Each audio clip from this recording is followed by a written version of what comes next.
Hello there. We finally got the GT version of the fan favorite Porsche Cayman. Ladies and gentlemen, here's the new Porsche Cayman GT4.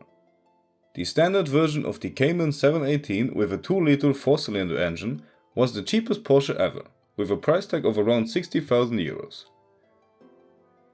This Cayman GT4 is not the cheapest Porsche, but for around 96,000 euros you will be able to feel true power. Which is even more than in the Cayman GTS. Let's do this review. We begin by looking at the outside. A big fixed rear ring is needed to call yourself a GT car. A beautiful rear diffuser with twin exhaust pipes and a big engine, and there you have it, the receipt for the new Cayman GT4. On the back we have now black taillights, which just make it look even more aggressive, unique alloy wheels, 20 inches, and here on the front splitter we have GT4 written on it, just like on the air vent on the hood, which all GT models have. In terms of engine specs, we have a straight 6 4-liter with 420 horsepower and 420 Nm of torque. Because it's the GT4 version, it is naturally aspirated. Therefore the torque numbers might not impress you, but believe me, it makes for a very good sound. Combined with a 7-speed dual clutch or an optional 6-speed manual gearbox, the Porsche Cayman GT4 does a sprint from 0 to 60 miles an hour in 3.9 seconds.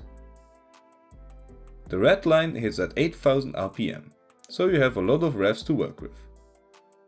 All while averaging a fuel consumption of 9 liters per 100 kilometers. Of course not if you only launch it full throttle all the time. And if you keep your foot on the gas pedal, 302 km per hour are the limit. The tires are the best of the best, for the track, not especially for the road and everyday driving. Because they need a specific temperature to operate properly. And before that, they feel like shit. Other than that, we have upgraded brakes, but for carbon ceramic brakes, yes, you have to pay extra. The active suspension helps to reduce the movement of the car while driving, making it safer and more comfortable. And the Cayman GT4 is 30 mm lower to the ground than the standard. We also have wider wheels over the standard Cayman, active gearbox mounts and torque vectoring. On the inside there's not much extra in here, if you don't want to spend even more money. Only the GT badge and 2-way electric sports seats are standard. If you want any of the following, then you have to spend extra cash. Dual zone climate control, chrono, Alcantara steering wheel, and the little colored stripe is also an extra to the extra. Roll cage and even the cruise control are all extras. It's not even an adaptive cruise control or something. Or carbon fiber bucket seats for 4,000 euros. Anyone?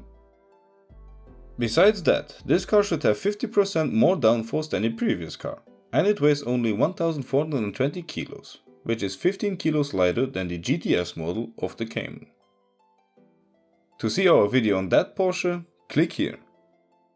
Well, if you have already seen our video on the Porsche Cayman GTS, and you were now watching this one, how do you feel about the new Cayman GT4? Is it worth all its money, or is the GTS variant the best one overall?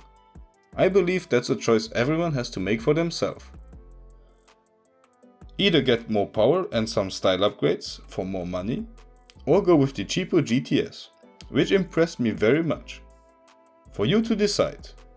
Have a great one, and as always, keep it flow.